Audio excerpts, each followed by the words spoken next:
Ya, estamos nuevamente junto a nuestro querido amigo Patricio. ¿Cómo estás, Patricio?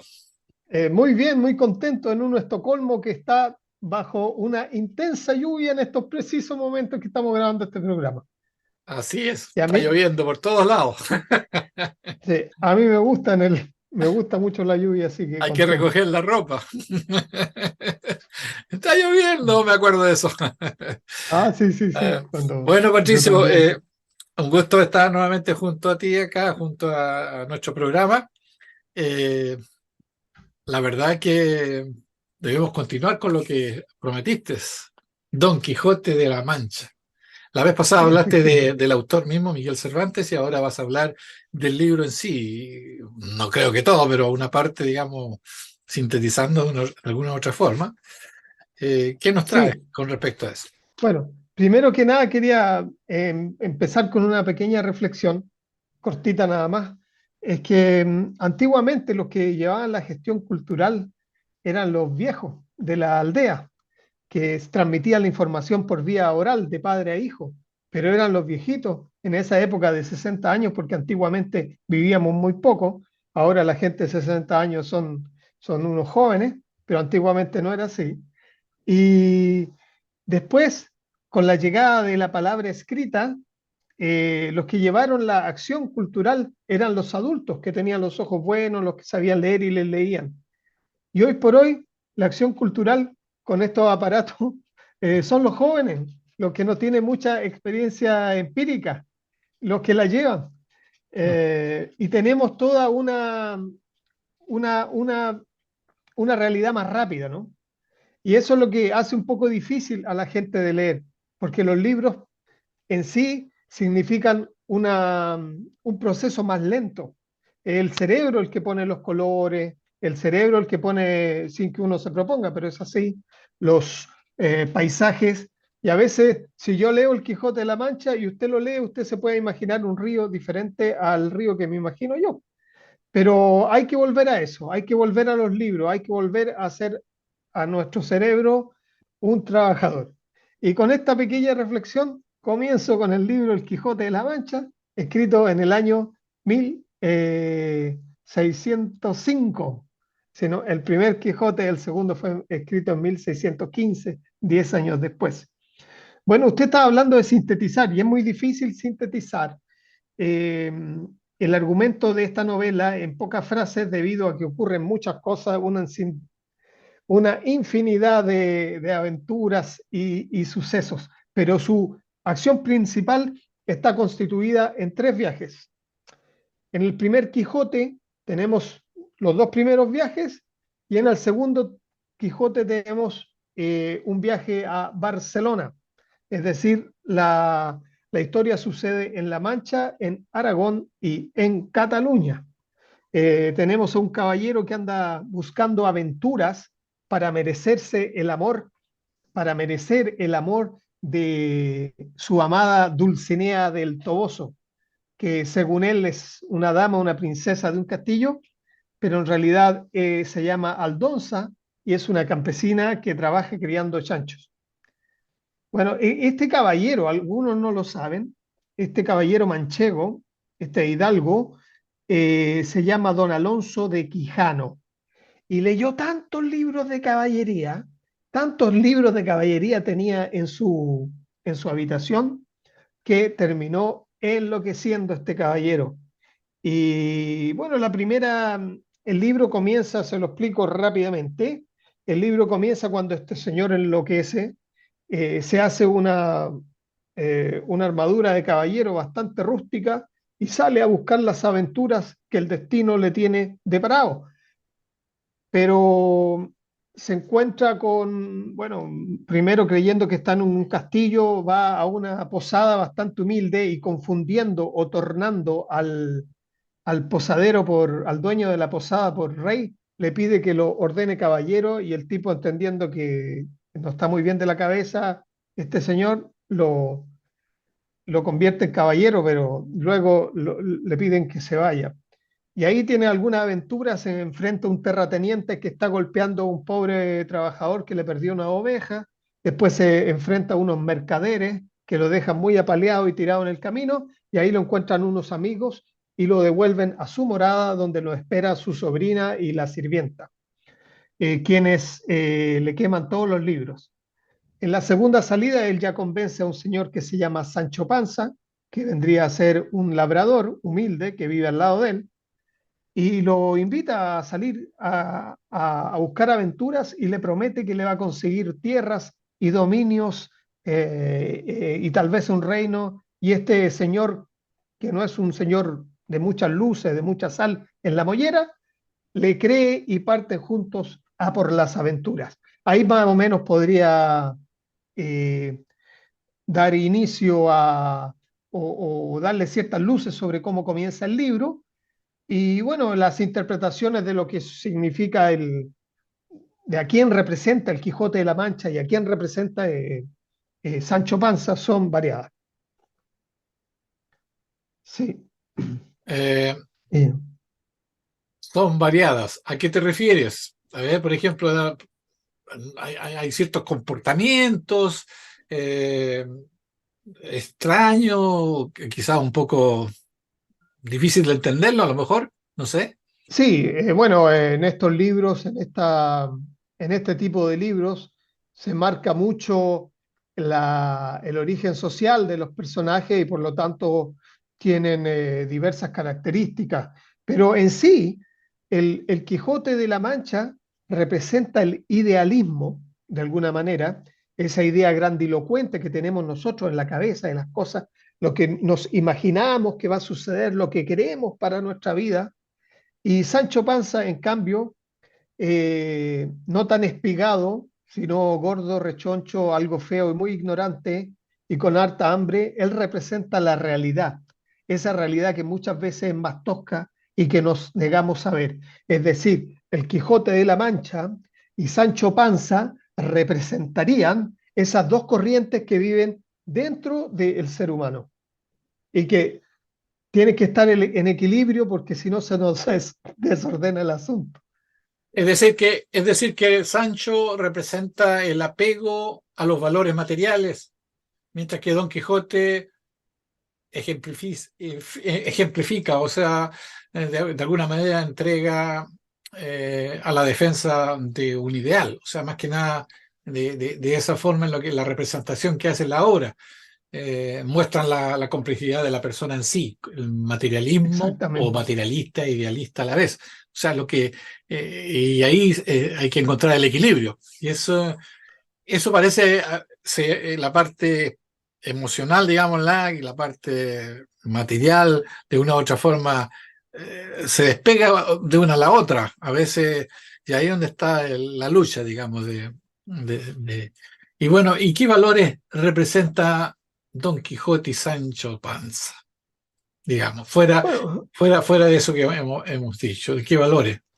bueno, yo creo que hay algunos valores benignos en la figura de Don Quijote, que él lucha por el bien, según él, porque anda peleando a la gente con que se encuentra, porque los confunde con cosas que realmente no son. Pero hay una intención benigna de luchar por la justicia, por el bien y por defender a los más débiles, lo que es muy bonito. La Esos valores fidelidad, son los creo que que, la fidelidad también es una de las cosas importantes que la obra eh, claro, manifiesta, digamos. que sí, la fidelidad puede ser vista también, eh, la amistad que se gesta entre dos personas de clases sociales muy distintas, que usted lo ve al final del libro, cuando fallece Don Quijote de la Mancha, Sancho está destrozado de dolor. Incluso se dice que en la segunda parte se sanchifica a Don Quijote y se quijotiza a Sancho Panza, es decir, ya hay una influencia, un desarrollo de los personajes. Yo Claro. ahora quería tocar, sí, Sí, siga ahora nomás. quería tocar, sí, eh, que el Quijote se dice, incluso el mismo Miguel de Cervantes y Saavedra lo dice en un principio, que él está haciendo este libro para hacer una parodia, para burlarse de las novelas de caballería. Pero ahora, algunos cientos de años después, uno piensa que a lo mejor esto no está no está, no es totalmente cierto, eh, sino a lo mejor Cervantes trató de, de distraernos un poco, porque yo dudo que una genialidad como la de él, porque era un genio exorbitante, pudiese solamente hacer una obra de tal magnitud solo para burlarse de los libros de caballería. Yo creo que la caballería es un código, es un medio para reírse de otras cosas. ¿Me entiende usted? A lo mejor de los valores de los libros de caballería como el amor, el honor, incluso parodiar la, la sociedad en que el mismo Cervantes vivía. Y yo a veces pienso también, lo estaba pensando el otro día, que él con este libro también se reía de sí mismo, porque él como persona tenía algo quijotesco. Miguel de Cervantes era un idealista, eh, le costaba a mucho a él lidiar con la realidad. Por eso era pobre, porque en los trabajos no le iba muy bien, en el trabajo administrativo que él ejercía. Eh, entonces yo creo que con esta obra él también se reía de sí mismo, como los genios suelen hacer. Yo quisiera aquí nombrar algunos, si usted me permite, algunos elementos de la parodia, que vendrían a ser los siguientes. El autor, que es el artífice de la obra, que vendría a ser Cervantes; el sujeto, que es Don Quijote, que efectúa actos paródicos con su locura; el objeto, que vendría a ser el mundo ideal contenido en los libros de caballería que recién mencioné; y el código, que serían los libros de caballería. Estos, según al profesor, serían algunos elementos paródicos, ¿no? Y bueno, es un libro que esto habría que explicárselo a los niños que lo van a leer o a los jóvenes. Yo creo que es mejor que esta obra la lean los jóvenes y los adultos. Yo le contaba el otro día cuando conversábamos que a mí me tocó leerlo en la escuela y fue un sufrimiento. Y después cuando me encontré con el libro en 1991 y lo compré en España, yo no podía parar de reírme y de gozar el libro.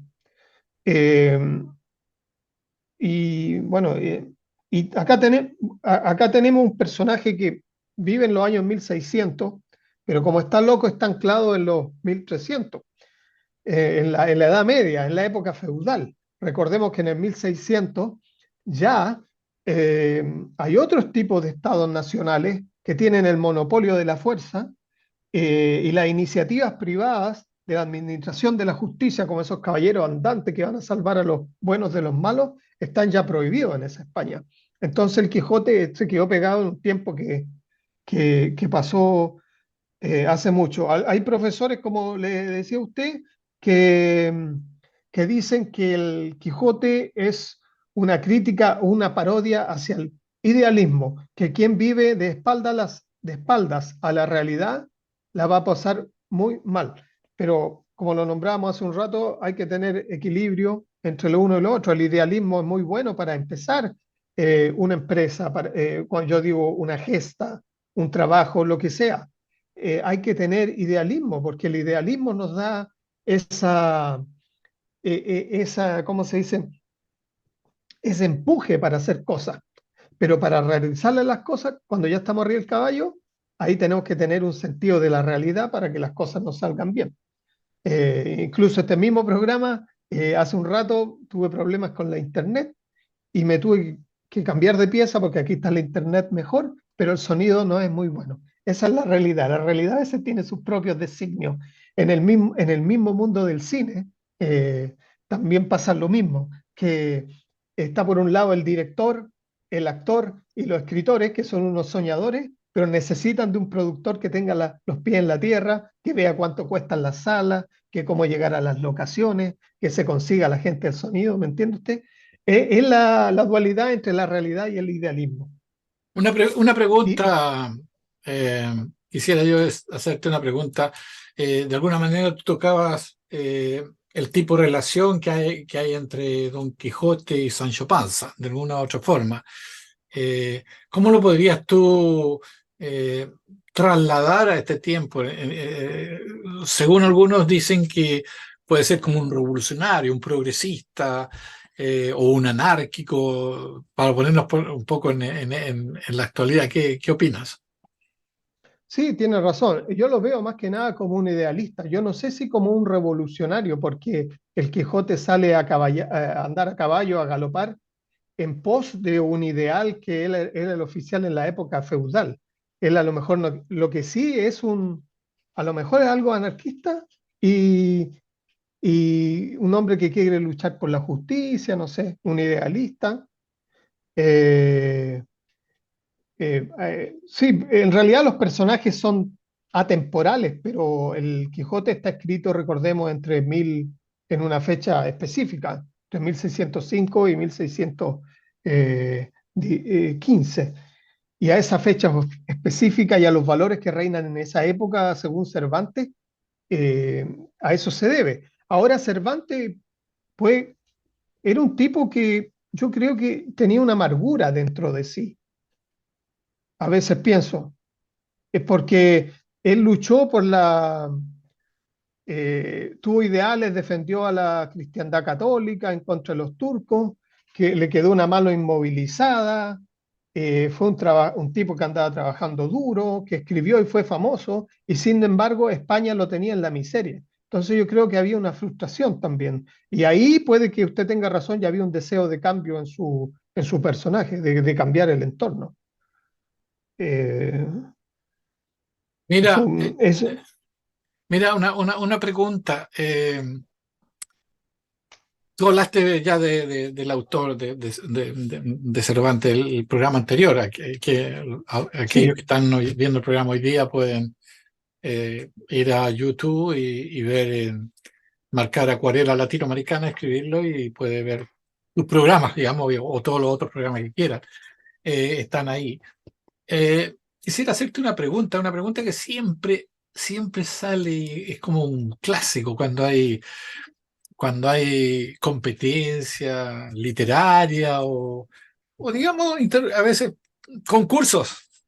¿Cómo comienza el libro de Don Quijote? ¿Te acuerdas? No, no me acuerdo, pero tengo el libro acá y lo puedo ver. Ah, Yo ya, pensaba que iba a hacer otra pregunta, porque resulta que muchos profesores preguntan si llueve en el Quijote, a propósito que está lloviendo ahora. Y sí, llueve en el capítulo 25, te creo. iba a preguntar, pues te iba a preguntar, me robaste la pregunta. No, no, pero usted me iba a preguntar cómo empieza, me preguntó, ¿no? Sí, ¿cómo empieza? Sí. Por acá tenemos, Ese a ver, porque es una clásica pregunta esa. ¿Cómo empieza el sí, Quijote?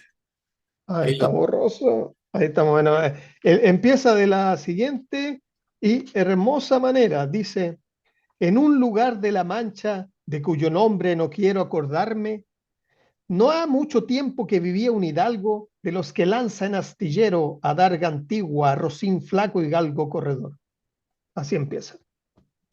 ahí lo tiene. Eh, Ahí está. ahí está todo. Él tenía un caballo que se llamaba Rocinante, que era un caballo bastante pobre, de trote, pero él lo veía como un pura sangre, y eso es bastante gracioso. Yo quisiera decirle, no sé si alcanzo unos minutitos más. Sí, tiene. Hay No, 10 minutos por delante. gracias.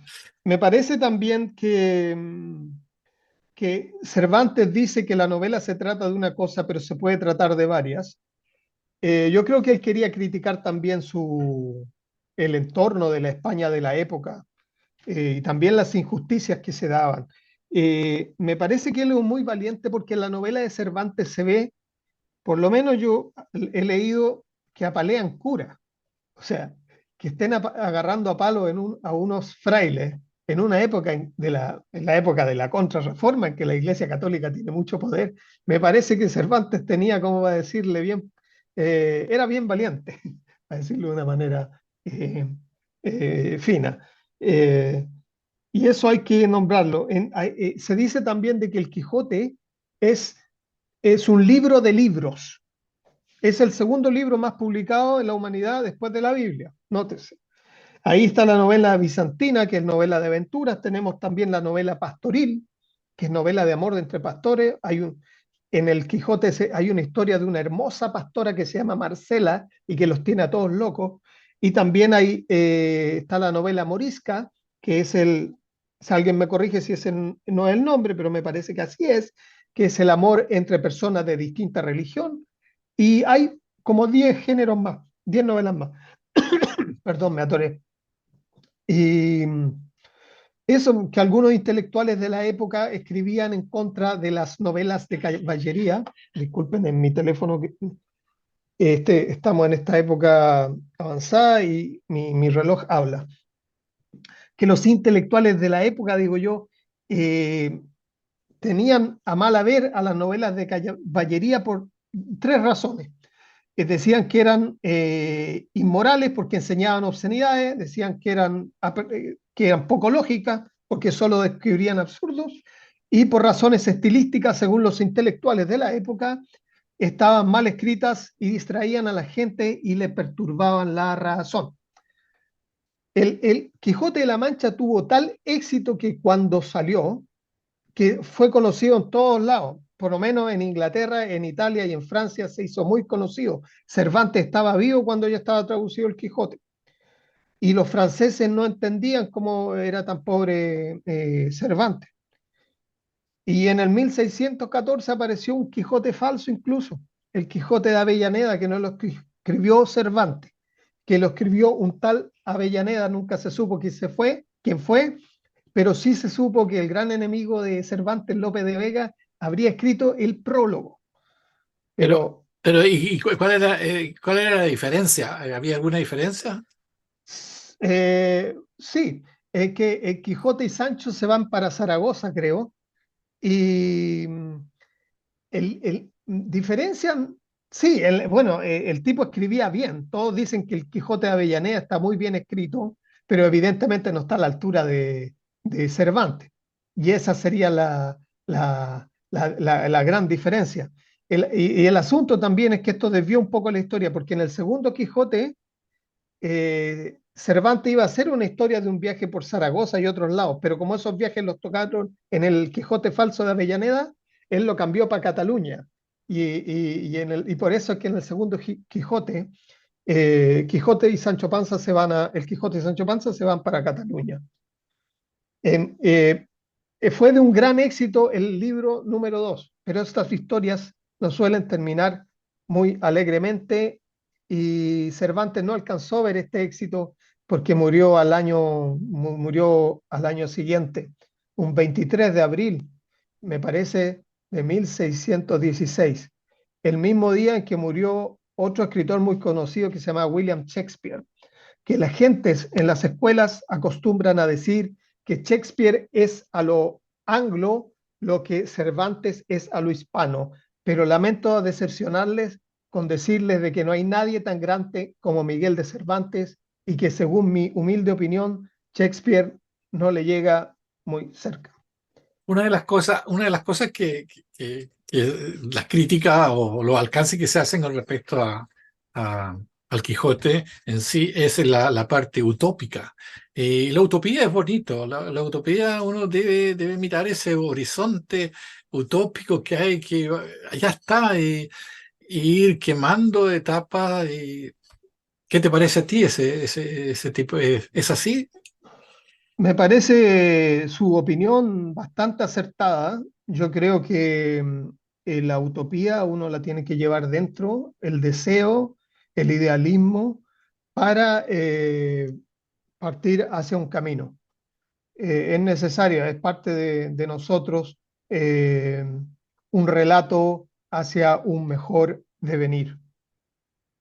Es un impulso, un aliciente, un aliño en la vida. Mm. Es un componente importante, no lo es todo, lo material. Es una parte también, claro, El si uno asidero en la no, realidad.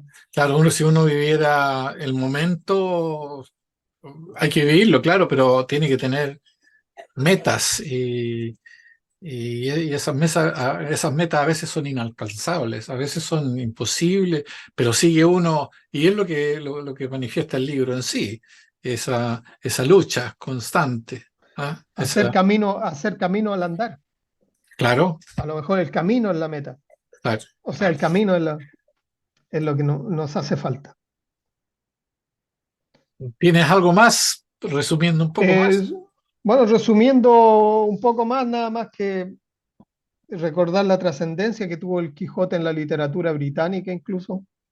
Eh, y la trascendencia que tiene hoy en nuestras vidas, el personaje de aquel hombre que lucha contra todo, de que es algo perdedor, pero tiene en sí una poesía interna, eh, y que Cervantes sentó, escribió los caminos que hoy se consideran modernos y actuales, pero él lo escribió hace mucho tiempo atrás, y eso ya es tema de otro programa.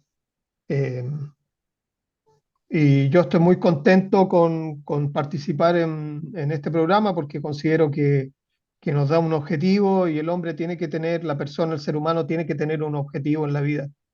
Y el conocimiento se hace trabajando la información. Y por último, termino diciéndole a todas las personas que ojalá puedan leer este libro. Ahí está, Don Sí, Quijote de la Mancha, o releerlo, es necesario. Muchas gracias. gracias por tu consejo. Bueno, esperamos la próxima oportunidad. ¿Vas a seguir hablando del Quijote o traes Yo creo que para la próxima voy a traer otro libro. otro libro? Perfecto, Patricio. Eh, Nos despedimos. Será entonces Nos hasta pronto. Un abrazo.